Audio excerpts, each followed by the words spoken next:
She stayed silent when they humiliated her, then bought the airline out of spite. What if I told you?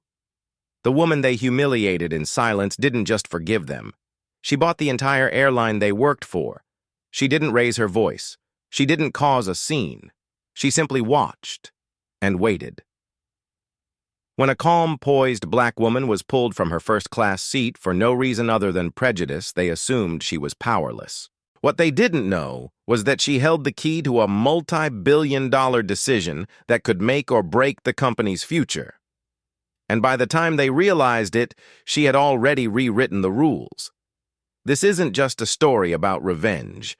It's about quiet power, strategic patience, and what happens when the woman you try to erase owns the pen that signs your fate. Stay with us because what you're about to witness isn't fiction. It's the moment silence became the loudest answer of all. She was pulled from her first-class seat without a raised voice, without a valid reason, just a silent judgment that she didn't belong. What the airline didn't know, she held the final signature on a $4.2 billion deal tied directly to their future. This isn't just a story about bias. It's about what happens when power walks in quietly and leaves a system shaking. Subscribe now for stories that don't just speak truth, they shift the room. The morning air outside Chicago O'Hare International Airport was brisk, quietly unbothered by the tension brewing inside Terminal 3. At precisely 6:07 a.m., Camille Jordan stepped into the priority line for Flight 915 to San Francisco, holding a sleek leather passport case and a digital boarding pass clearly marked Seat 1A First Class. She didn't look hurried or anxious.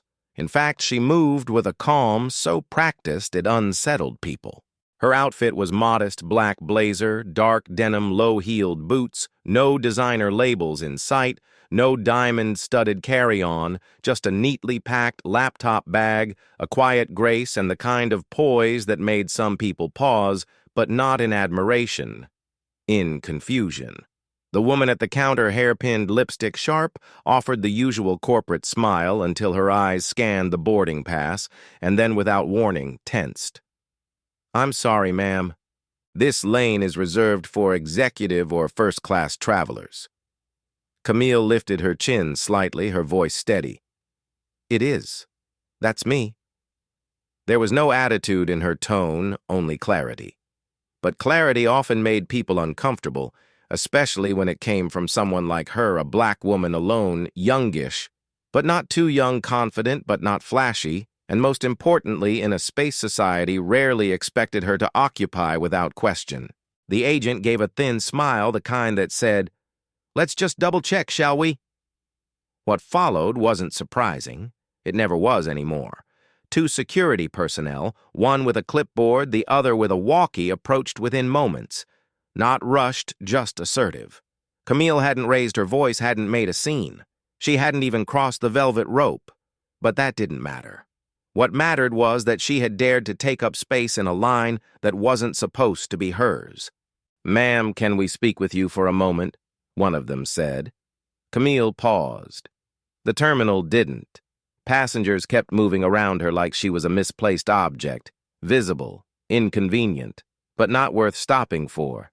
She could feel the stares behind her. Not angry, not even curious, just expectant, like they already knew how this would end. "Is there a problem with my ticket?" she asked, her posture calm, shoulders squared. "No, ma'am," the taller officer replied. "We just need to verify some details." A weak explanation offered with strong body language.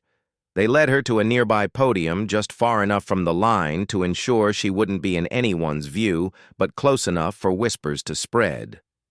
Behind her, a man in a navy suit strolled to the counter, scanned his boarding pass without a word, and walked straight through to pre-boarding. No ID check, no hesitation, no raised eyebrows. Same line, same gait, different shade of assumption. Back at the podium, the security officer pulled up her information. It matched. The name, the seat, the credentials. Everything was in order. But he still lingered. Still looked as though he was waiting for the system to tell him something more. something that could justify the discomfort her presence caused. Camille said nothing because she had learned long ago that silence wielded correctly could cut deeper than protest. After a few long moments, they let her go. No apology. No acknowledgement of the delay. Just a quiet nod, as if they had done her a favor. She walked back to the gate. The gate agent, now clearly aware that her assumption had unraveled, still didn't offer an apology. Instead, she handed back the scanned boarding pass and said, "Enjoy your flight," with a clipped edge to her voice, like courtesy was something she choked on. Camille didn't flinch. She nodded, walked past the line, and boarded the aircraft like she had a right to be there because she did. She took her seat. 1A window side. The cabin smelled of citrus and leather. A flight attendant offered a polite smile, then hesitated. "Can I take your coat?" the attendant asked. Camille handed it over, then sat down, placing her black bag under the seat and removing a slim envelope from the side pocket. She set it in her lap, fingers lightly grazing the gold seal. Her expression was unreadable, still focused, still deliberate. She had no intention of eating the airline breakfast. She didn't want a mimosa or a hot towel. What she wanted was already in motion long before she stepped into this terminal. They thought they had questioned her ticket, but what they had really questioned was her place. And what they didn't know, what they couldn't possibly imagine, was that the woman they tried to quietly remove from first class was the silent executor of a $4 billion equity package tied directly to the parent company of the very airline she was flying. She wasn't a passenger. She was a test. 3 years ago, Camille had been named the final authority on an equity trust fund established by her late grandmother, one of the first black women to sit on the board of a Fortune 100 transportation firm. Camille was a strategist, a private partner in a discreet financial firm. And today she wasn't flying for leisure. She was flying for confirmation, to see the system up close, to document what still lingered beneath polished smiles and corporate slogans about inclusive skies. The boarding pass hadn't been a formality. It had been a question, and everyone around her had just answered it. The plane had barely reached cruising altitude when the atmosphere around Camille began to shift. It wasn't loud, it wasn't hostile, but it was deliberate, subtle, like a thermostat dialed just low enough to chill. She noticed it first in the way the flight attendant avoided eye contact when serving the rows around her. Row 1, row 3, row 4, but not seat 1A. Then came the water bottles, handed to every other first-class passenger with a folded napkin and a smile. Her seat was skipped, without a glance. Camille remained still. She didn't clear her throat, didn't raise a hand. She had long understood that power doesn't always need to speak to be felt. Real power was making a room uncomfortable, just by refusing to disappear from it. 20 minutes and a young woman in a tan uniform with a sleek bun walked past her row with the beverage cart. Her name tag read K. Huxley. When she paused to offer champagne to the man across the aisle, Camille waited for the pivot for the offer that never came. Finally, she spoke, voice even. "Excuse me, may I have a glass of water?" Huxley blinked, startled, like Camille had spoken out of turn in a silent movie. She recovered quickly, but her tone was clipped. "Oh, sure. Just a moment." 10 full minutes passed, still no water. Camille wasn't surprised. This wasn't about thirst. It was about control. Not the kind that locks a door, but the kind that guards it only for certain people. It happened in airports, boardrooms, boutiques. It happened in neighborhoods with perfectly trimmed lawns and elevators where silence tightened around a black woman in a suit. In voices that asked, "Are you sure you're in the right place?" with a smile sharp enough to cut. These weren't accidents. They were performances. Scripted interactions designed to remind someone that they were seen, but not welcomed. That morning's delay at the gate had been Act 1. This was Act 2. Across the aisle, the man in 1B leaned back in his seat, removing his noise-canceling headphones. He'd been watching the interaction, or rather the absence of one, and offered Camille a glance that held curiosity wrapped in discomfort. "You okay?" He asked, the words tentative, like he wasn't sure if kindness would be received. Camille nodded her gaze, never leaving the window. "I'm used to it," she replied. It wasn't bitterness in her voice. It was something quieter, something wiser. The voice of someone who had stood at enough velvet ropes to know the rules of the room were never written for her. The first-class cabin moved forward unaware, or perhaps uninterested. Somewhere around row 6, the flight attendants were laughing with a family. Farther back, a baby cried softly. Life continued. But in seat 1A, a different conversation was unfolding. Camille retrieved the envelope from her bag, resting it lightly on her lap. Inside, under layers of confidentiality seals, sat the final authorization papers for a $4 billion capital injection into a pending airline merger, a merger that would either go through or crash, depending on her signature. She wasn't just here to observe, she was here to verify not just the quality of service, but the integrity of the system. The trust firm that employed her hadn't chosen her for her silence. They had chosen her for her strength inside the silence, because they knew what most people didn't. That silence in the right hands could be louder than any protest, especially when it came from someone who knew exactly what it meant to be strategically underestimated. As the flight passed into smoother skies, the cabin manager, a tall man with clipped speech and a clipboard tucked beneath his arm, made his rounds. His name tag read Elliot Barnes. His eyes swept from left to right, scanning passengers with practiced detachment.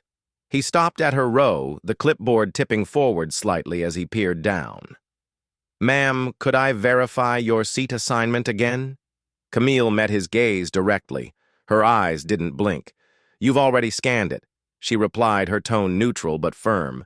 He cleared his throat. "Just protocol." She tapped her phone and handed it over. Her boarding pass, clean digital, verified, gleamed in the overhead light. The screen showed her name, her ticket class, and a loyalty tag that, if one bothered to look, would indicate long-term executive authorization. He glanced at it, paused, then returned the phone with a tight nod. "Thank you," he said. But his voice didn't say thank you. His voice said, "You don't look like our usual 1A. Camille didn't flinch, not because it didn't hurt, but because she refused to let it show. Around her, small things kept stacking. The skipped service, the unnecessary check, the whispers between staff that stopped when she passed, and always the glances, carefully casual, but never curious, only confirming. She wasn't here to be served. She was here to be studied, and then dismissed.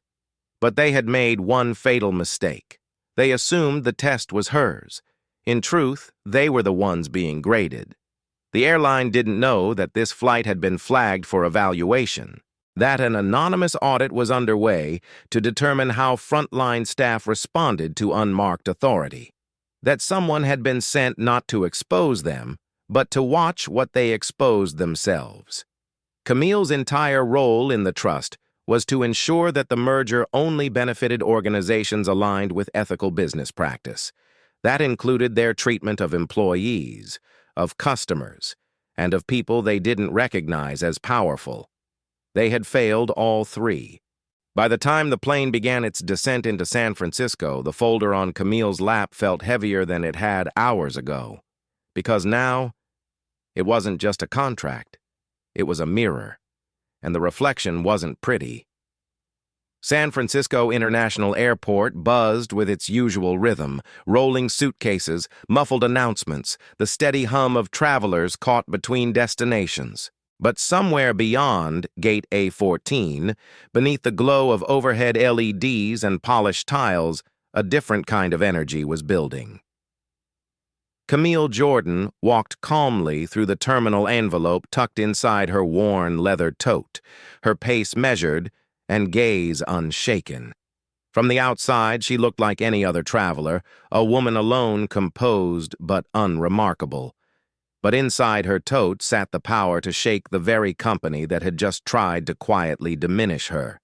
It had been less than 15 minutes since the plane landed. 15 minutes since the gate agent subtly redirected their attention elsewhere. 15 minutes since no one from the cabin crew offered a departing word. But Camille wasn't here for courtesy. She was here for truth, and the airline had just offered it to her unfiltered. At the baggage claim, her name was called out over the PA passenger, "Camille Jordan, please report to Oversight Services Room B17. The message was polite, formal, but the subtext was unmistakable. They knew. Someone had reviewed the flight logs. Someone had seen the irregular documentation. Someone had flagged a woman they didn't understand. Camille adjusted the strap of her bag and followed the signage leading toward a private hallway tucked behind a frosted glass door with "staff only" etched across its frame. She pressed the button. The door clicked. Inside, a man in a navy blazer, early 40s, stood waiting beside a large touchscreen monitor. His speech was clipped, his smile tight and rehearsed.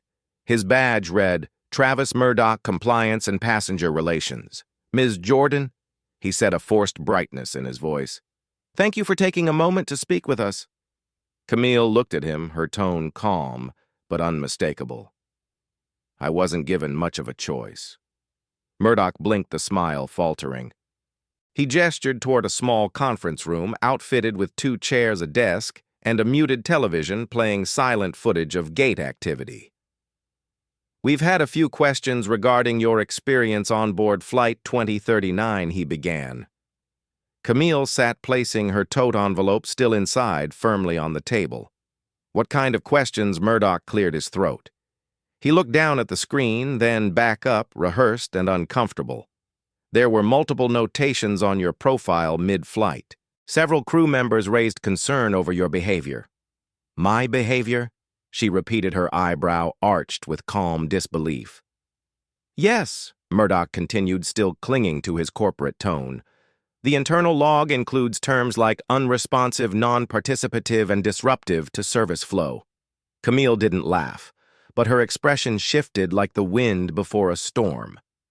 "You mean I asked for water twice and didn't apologize for existing in seat 1? There was silence. "Ma'am, we don't base reports on assumptions," he tried again, more defensively now. "No," she replied, voice now dipped in controlled steel. "You base them on perception, which is exactly the problem." She opened her tote and placed the envelope on the table. This time she slid it across to him. Deliberate, graceful, final. Murdoch didn't move immediately. He looked down, his eyes catching the seal, the insignia, the faint shimmer of authority that didn't need to shout. Camille leaned forward, voice low but unwavering. "Inside that envelope is a final authorization tied to a $4.2 billion investment. One of your airline's 3 largest pending merger deals is contingent on it. And as of this morning, I was instructed by Eastbridge Financial to complete a quiet compliance verification as part of a last-stage audit." Murdoch froze. The air between them shifted like the drop before thunder. Camille continued, still calm, still relentless. "I wasn't here as a customer. I was here as a verifier. And what I experienced, what your team wrote down, isn't just bias. It's operational liability." Murdoch looked like he had been punched in the chest. We weren't informed," he stammered. "You weren't supposed to be," she cut in, sharp but composed. "That's the entire point. The trust needed to know who you really are when you think no one's watching. And now we do." Silence. A new kind of silence. Not the defensive kind, not the dismissive kind. The kind that follows the realization that a mistake has just become irreversible.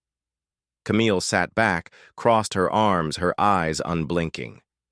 "You see, Mr. Murdoch, you assumed I didn't belong, that my silence was weakness, that I wasn't worth the full glass of wine or the warm towel, that I wouldn't notice when the cabin manager checked my credentials twice while calling every man around me, 'Sir,' with a smile." Murdoch swallowed hard. Then Camille reached for her phone. She tapped once, The screen lit up. Live footage began playing of the aircraft cabin of the gate check of onboard comms synced with audio, all pulled from the airline's internal surveillance systems. "Wait, how do you have access?" was granted through a protected channel. She said, "The moment your team reclassified my boarding mid-flight, every deviation from protocol, every internal flag, every smirk, every skipped gesture of hospitality. It's all here." She looked up, eyes sharp but composed. "This isn't just about me, Mr. Murdoch. It's about every passenger you've ever quietly mistreated. Every black woman who sat quietly in a seat she earned only to be treated like an imposter. Every person you looked through because they didn't fit your idea of premium." Murdoch stood up. His hands shook. "I'll need to call legal." "No," Camille said, rising as well. "You'll need to call your CEO." She gathered her envelope and phone, placing both back into her tote. "You pulled the wrong person off that flight, Mr. Murdoch.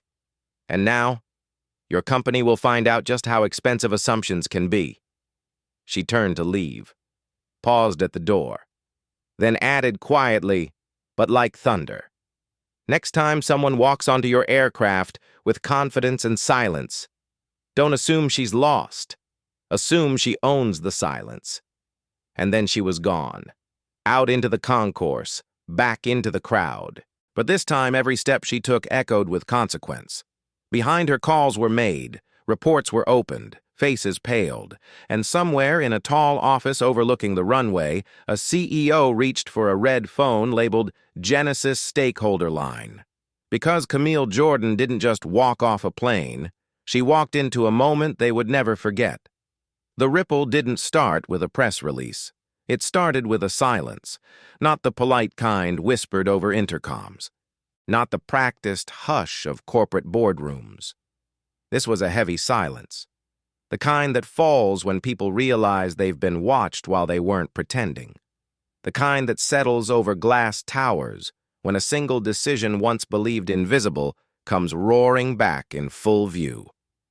At exactly 9:31 a.m., HavenJet Airline's internal compliance alert system lit up like a runway in fog. Stakeholder protocol breach. Level 3 classification active.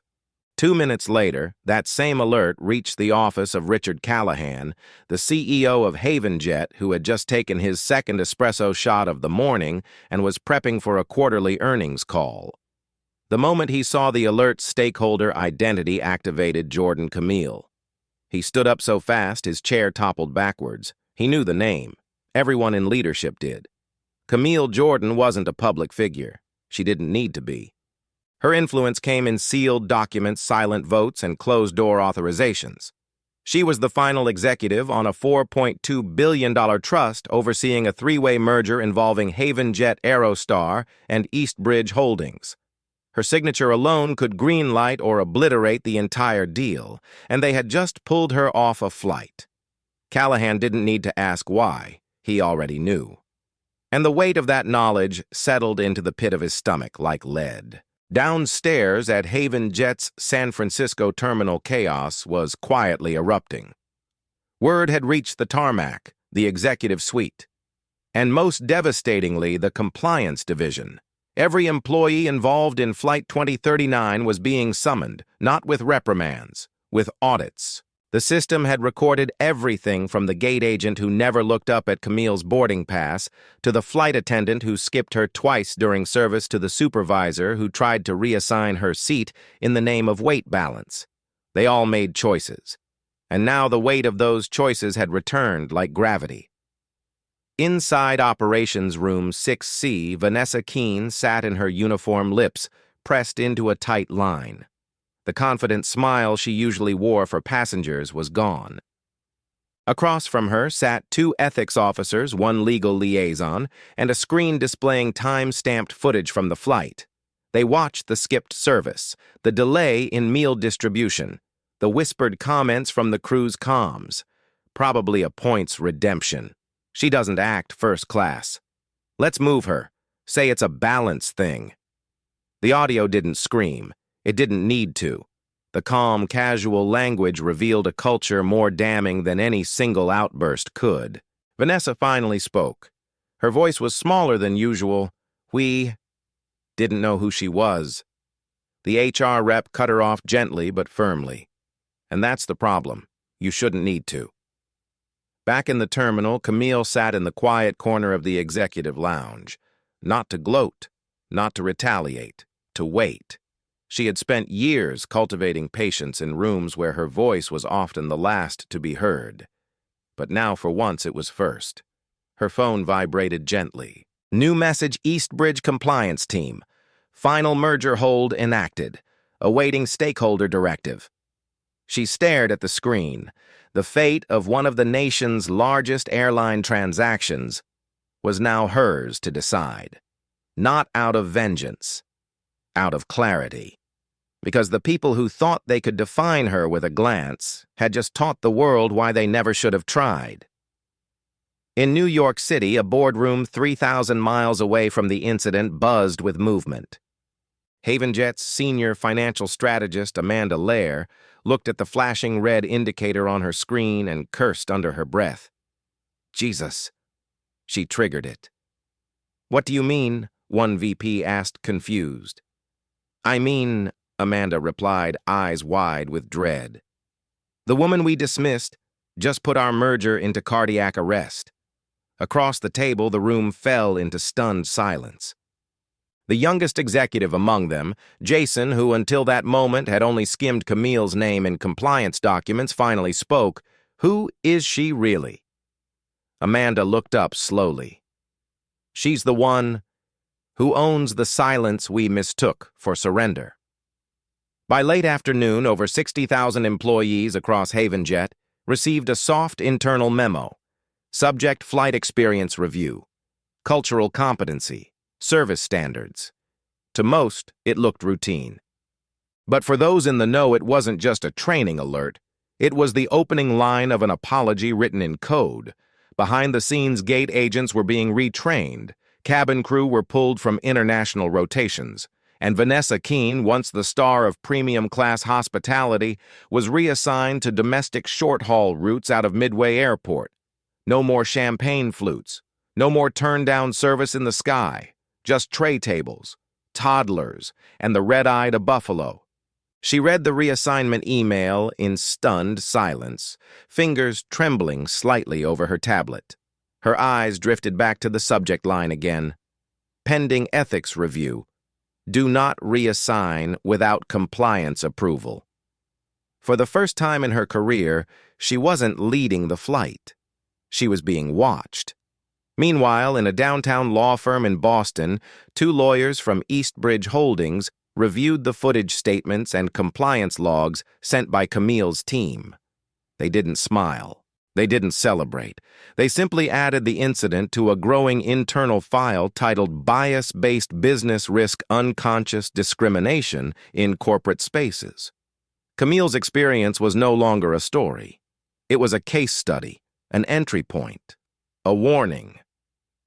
Later that evening, Camille walked out of the lounge and toward the private access wing of the terminal. She passed a group of executives in suits. One of them paused, recognizing her.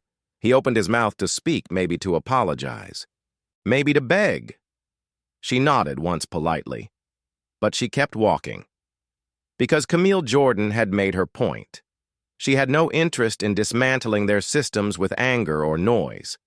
She did it the way only a woman like her could, with silence. And when the ground finally shook beneath them, they all looked around, wondering how did this happen, but Camille already knew. It happened the moment they decided she didn't belong. The thing about power is it rarely announces itself. It doesn't need to. It lingers. It resonates. And if wielded with precision, it echoes louder than any voice raised in fury. As Camille Jordan stepped through the biometric doors leading into HavenJet's private boardroom on the 54th floor of their headquarters, she wasn't followed by cameras or applause. No one clapped, no one bowed, but they all stood, because now they knew. The woman they tried to reduce to a misfiled boarding pass was the very signature holding their future in her hand. The room was made of glass, walls, windows, even the conference table. symbolic perhaps of the transparency the airline now desperately wished to perform. Around the table sat 5 executives, faces tight with nerves, legal pads open, pens poised like students bracing for a pop quiz they hadn't studied for. Camille didn't sit immediately. Instead, she placed the now famous envelope still sealed with the red wax crest of Genesis Holdings on the table. The air changed. Not physically, energetically, like a tuning fork had been struck beneath the surface. Then finally she spoke. Her voice was soft, but no one missed a word. This isn't about me. Not anymore. The CEO across from her, Richard Callahan, nodded slowly, unsure whether to speak. She didn't wait. What happened on that flight wasn't a mistake. It was a pattern, a culture, a system built not on intent but on indifference. She paused, letting the words settle like dust on glass. You didn't scream at me. You didn't call me a name. You didn't curse. You just decided I didn't belong. And that's what makes it worse. No one dared interrupt. You see, I don't need your seat in first class. I don't need your warm towel or sparkling water. I don't even need your respect. She reached into her tote and removed a second document, thinner than the first, but with just as much weight. What I do need, what the world needs, is for people like you to finally see who you overlook, who you erase. She slid the second document across the table. This is an addendum to the merger agreement. It outlines new compliance structures, third-party audits, and cultural accountability measures, written not as an apology, but as a condition of funding, of partnership, of future. Callahan leaned forward, swallowing hard. Are we being given a chance to correct this? Camille tilted her head. Just slightly. No, you're being given a chance to start over, and starting over begins with telling the truth. She stood, turned to leave. Just before the glass door closed behind her, she added quietly like a final echo. This echo doesn't stop in your boardroom. It's going to travel through airports, offices, schools, anywhere a person's silence has been mistaken for insignificance. Outside, the city moved like it always had. Fast, impersonal, unbothered. But inside, something had shifted. The story of Camille Jordan would not travel through headlines. It would travel through the quiet corridors of decision-makers, whispered at conferences cited in DEI training, retold over coffee and closed-door meetings. And maybe, just maybe, one day a young black woman with a boarding pass won't be doubted, won't be tested, won't be followed. Maybe she'll be welcomed. Or better yet, left alone in peace. To just be. That if you don't fight back loudly, you've accepted defeat. But stories like this remind us that sometimes the most powerful response is restraint. Not because you're afraid to speak, but because you know when the truth finally does, it will echo louder than any shout ever could. Camille Jordan didn't clap back. She didn't protest. She let their own behavior speak for itself. And in the end, it wasn't noise that brought change. It was presence, patience, and power wielded in complete control. So now we ask you, dear viewer, have you ever been underestimated simply for showing up in a space that others thought wasn't yours? Should grace and dignity be enough? Or is there a time when silence becomes complicity? Let us know in the comments below. Do you believe in letting actions speak louder than words? Or is it time we stop being polite to injustice? If this story stirred something in you, if it made you reflect, remember, or even rage, then don't let it end here. Like this video. Share it with someone who needs to hear it. And most importantly, subscribe to Soulful Stories II, where we tell the stories that too often go unheard. Because in a world that still questions who belongs where, we're here to remind you, you don't have to shout to shake the system. You just have to know when to speak and when to own the silence.